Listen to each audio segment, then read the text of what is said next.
जय श्री हरि विष्णु। दोस्तों, आपका मेरे चैनल में स्वागत है। आज हम आपके लिए शुक्रवार संतोषी माता व्रत कथा लेकर आए हैं। तो दोस्तों, कथा पूरी सुनिएगा, तभी पुण्य फलों की प्राप्ति होती है। अधूरी कथा नहीं छोड़ना चाहिए। और दोस्तों, कथा अच्छी लगे प्लीज लाइक, और नए हैं तो चैनल को सब्सक्राइब कर लें। एक गाँव में एक बुढ़िया रहती थी जिसके 7 बेटे थे। 6 बेटे कमाने वाले थे और एक बेटा निकम्मा था। बुढ़िया माँ छाहो पुत्रों का जूठा 7वें पुत्र को देती। 7वां पुत्र एक दिन अपनी पत्नी से बोला, देखो मेरी माता का मुझ पर कितना प्रेम है। वह बोली, क्यों नहीं, सबका जूठा बचा हुआ तुमको खिलाती हैं। वह बोला, जब तक आंखों से न देखे मान नहीं सकता। पत्नी ने हंसकर कहा, देख लोगे तब तो मानोगे। कुछ दिन बाद एक बड़ा त्योहार आया। घर में 7 प्रकार के भोजन और चूरमा के लड्डू बने। वह पत्नी की बात को जांचने के लिए सिर दर्द का बहाना बनाकर पतला कपड़ा सिर पर ओढ़कर रसोई में जाकर सो गया और कपड़े में से सब दिखता रहा। छाहो भाई भोजन करने आए। उसने देखा माँ ने उनके लिए सुंदर सुंदर आसन बिछाए, 7 प्रकार की रसोई परोसी और आग्रह करके उन्हें भोजन कराती रही। वह देखता रहा। 6 भाई भोजन कर उठे, तब माँ ने उनकी 5 थालियों में से लड्डुओं के टुकड़ों को उठाया और एक लड्डू बनाया। जूठा साफ कर माँ ने उसे पुकारा, उठ बेटा उठ, तेरे भाइयों ने भोजन कर लिया, तू भी उठ कर भोजन कर ले। उसने कहा, माँ मुझे भोजन नहीं करना, मैं परदेश जा रहा हूँ। माता ने कहा, कल जाना हो तो आज ही जा। वह बोला, हाँ हाँ जा रहा हूँ। यह कहकर वह घर से निकल गया। चलते समय उसे पत्नी की याद आई। वह गौशाला में कंडे थाप रही थी। वहाँ जाकर वह बोला, मेरे पास तो कुछ नहीं है, यह अंगूठी है, सो ले लो और अपनी कोई निशानी मुझे दे दो। वह बोली, मेरे पास क्या है, यह गोबर भरा हाथ है। यह कहकर पत्नी ने उसकी पीठ पर गोबर के हाथ की थाप मार दी। वह चल दिया। चलते चलते दूर देश में पहुंचा। वहाँ एक साहूकार की दुकान थी। वहाँ जाकर बोला, सेठ जी मुझे नौकरी पर रख लो। साहूकार को नौकर की सख्त जरूरत थी। साहूकार ने कहा, काम देखकर तनख्वाह मिलेगी। उसने कहा, सेठ जी जैसा आप ठीक समझे। उसे साहूकार के यहाँ नौकरी मिल गई। वह वहाँ दिन रात काम करने लगा। कुछ दिन में दुकान का लेन देन, हिसाब किताब, ग्राहकों को माल बेचना, सारा काम करने लगा।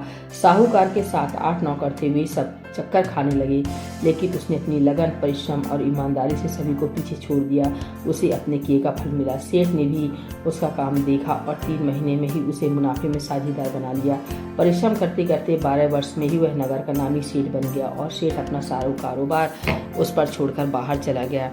इधर उसकी पत्नी पर क्या बीती वह सुने। सास ससुर उसे दुख देने लगे। गृहस्थी का काम करवाकर उसे लकड़ी लेने जंगल में भेजते। इस बीच घर की रोटियों के आटे से जो भूसी निकलती उसकी रोटी बनाकर रख दी जाती और फूटे नारियल की नरेली में पानी दिया जाता।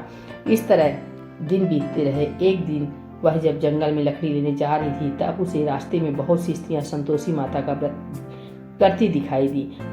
वह यहाँ खड़ी होकर पूछने लगी, बहनों यह तुम किस देवता का व्रत करती हो, किसके करने से क्या फल मिलता है, इस व्रत के करने की क्या विधि है। यदि तुम अपने इस व्रत का विधान मुझे समझाकर कहोगी तो मैं तुम्हारा बड़ा एहसान मानूंगी। उनमें से एक स्त्री बोली, सुनो, यह संतोषी माता का व्रत है। इसके करने से निर्धनता, दरिद्रता का नाश होता है, लक्ष्मी आती है, मन की चिंताएं दूर होती है, मन को प्रसन्नता और शांति मिलती है, निपुति को पुत्र मिलता है, प्रीतम बाहर गया हो तो वह शीघ्र लौट आता है, कुमारी को कन्या को मनपसंद वर मिलता है, चलता मुकदमा खत्म हो जाता है, ग्रह क्लेश की निवृत्ति हो, सुख शांति होती है, घर में धन जमा हो, धन जायदाद का लाभ होता है तथा और जो भी मन में कुछ कामना हो सब संतोषी माता की कृपा से पूरी हो जाती, इसमें संदेह नहीं है। वह पूछने लगी, यह व्रत कैसे किया जाता है, यह भी बताओ तो बड़ी कृपा होगी।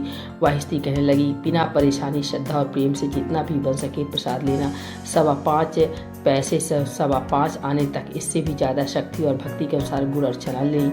हर शुक्रवार को निराहार रहकर कथा कहना सुनना, इसके ओम बीज कम नहीं टूटे। लगातार नियम पालन के करना। सुनने वाला कोई ना मिले तो घी का दीपक जलाकर उसके आगे जल के पात्र को रख कथा कहना, परंतु नियम न टूटे। जब तक कार्य सिद्ध न हो नियम पालन करना और कार्य सिद्ध हो जाने पर व्रत का उद्यापन करना। 3 मास में माता पूरा फल प्रदान करती हैं। यदि किसी के ग्रह खोटे हैं तो भी माता 1 वर्ष में अवश्य उनको अनुकूल करती हैं। कार्य सिद्ध होने पर ही उद्यापन करना चाहिए, बीच में नहीं उद्यापन करना चाहिए। उद्यापन में 2.5 सेर आटे का खाजा तथा इसी अनुसार खीर तथा चने का साग बनाना, 8 बच्चों को भोजन कराना, जहाँ तक मिले देवर जेठ भाई बंधु कुटुंब के लड़के लेना, ना मिले तो रिश्तेदारों और पड़ोसियों के लड़के बुलाना, उन्हें भोजन कराना, यथाशक्ति दक्षिणा दे, माता का नियम पूरा करना, ध्यान रखना उस दिन घर में कोई खटाई न खाए। यह सुनकर वह वहाँ से चल दी। रास्ते में लकड़ी के बोझ को बेच दिया और उन पैसों से गुड़ चना ले माता के व्रत की तैयारी कर आगे चली। रास्ते में संतोषी माता के मंदिर में जा माता के चरणों में लौटने लगी, विनती करने लगी, माँ मैं दीन हूँ, निपट मूर्ख हूँ, व्रत के नियम कुछ नहीं जानती, मैं बहुत दुखी हूँ, हे माता मेरा दुख दूर कर, मैं तेरी शरण में हूँ। माता को दया आई। एक शुक्रवार बीता कि दूसरे शुक्रवार को ही उसके पति का पत्र आया और तीसरे शुक्रवार को उसका भेजा हुआ पैसा आ पहुँचा। यह देखकर जिठानी मुंह सिकोड़ने लगी, इतने दिनों बाद इतना पैसा आया, इसमें क्या बड़ाई है। लड़के ताने देने लगे, काकी के पास अब पत्र आने लगे, रुपया आने लगा, अब तो काकी की खातिर बढ़ेगी, अब तो काकी बुलाने से भी नहीं बोलेगी।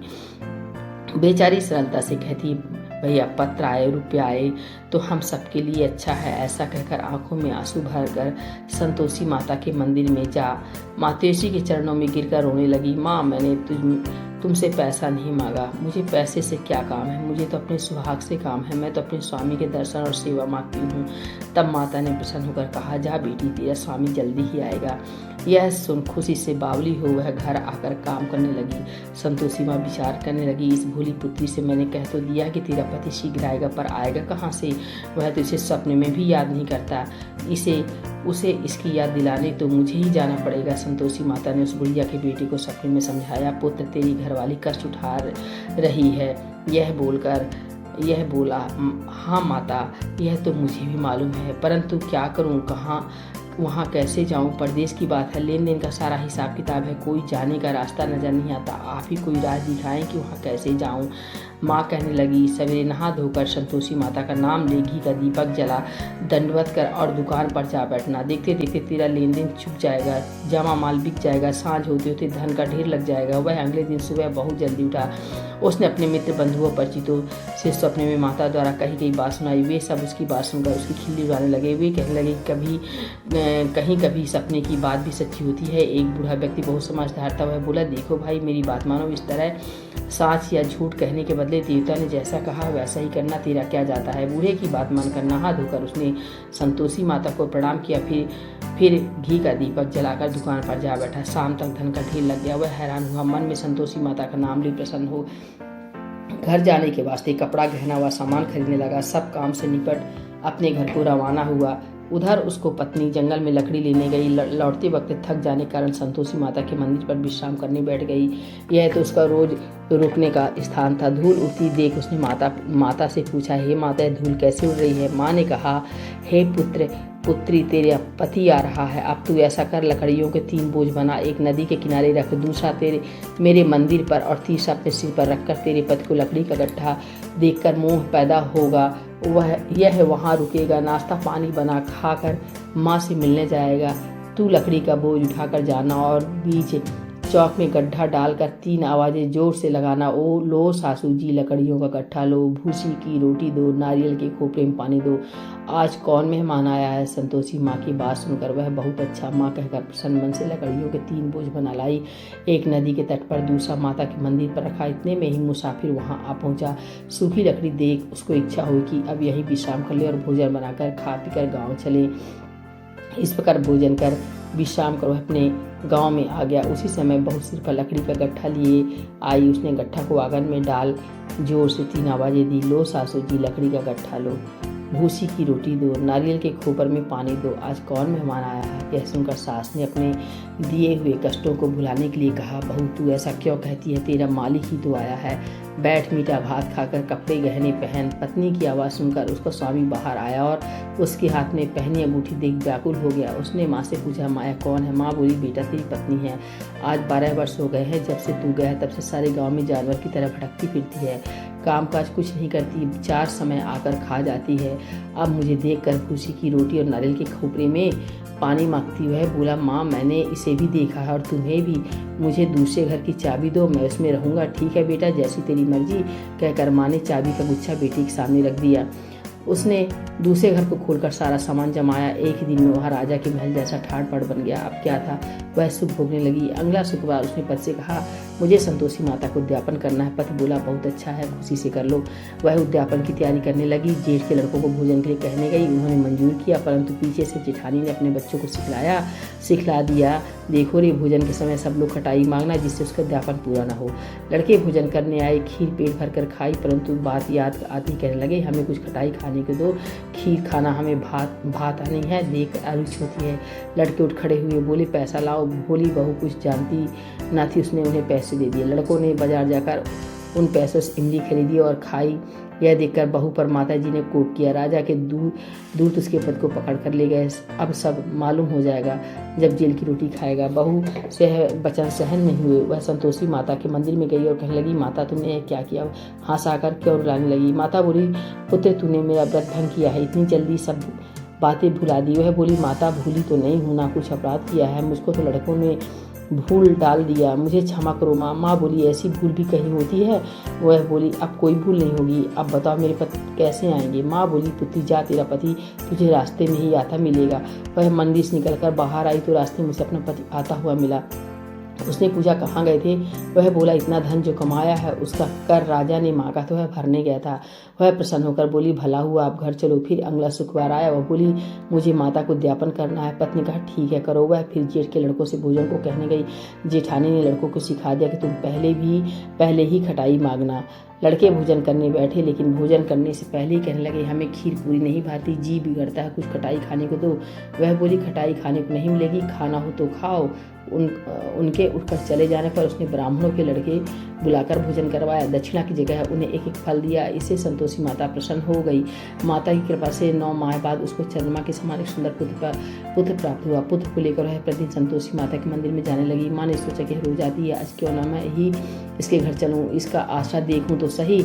यह है विचार कर माता ने भयानक रूप बनाया। गुड़ और चने से सना मुख, ऊपर से मुंड के समान होंठ, उस पर मक्खियाँ भिनभिना रही थी। दहलीज में पैर रखते उसकी सांस चिल्लाई, देखो रे, कोई चुड़ैल डाकनी चली आ रही है, लड़कों इसे भगाओ नहीं तो सबको खा जाएगी। बहू रोशनदान से देख रही थी। वह प्रसन्न हो उठी, आज मेरी माता मेरे घर आई हैं।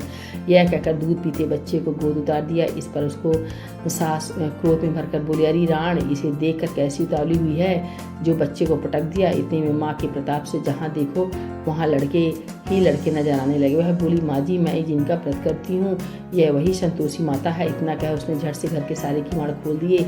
सबने माता के चरण पकड़ लिए और विनती करने लगी, हे माता, हम मूर्ख है, अज्ञानी हैं, तुम्हारे व्रत की विधि हम नहीं जानते, तुम्हारा व्रत भंग कर हमने बड़ा अपराध किया है। हे माता, आप हमारे अपराधों को क्षमा करो। इस प्रकार बार बार कहने पर संतोषी माता प्रसन्न हुई। इसके बाद उसकी सास कहने लगी, हे संतोषी माता, आपने बहू को जैसा फल दिया वैसा सबको देना। जो यह कथा सुने या पढ़े उसका मनोरथ पूर्ण करना। बोलिए संतोषी माता की जय।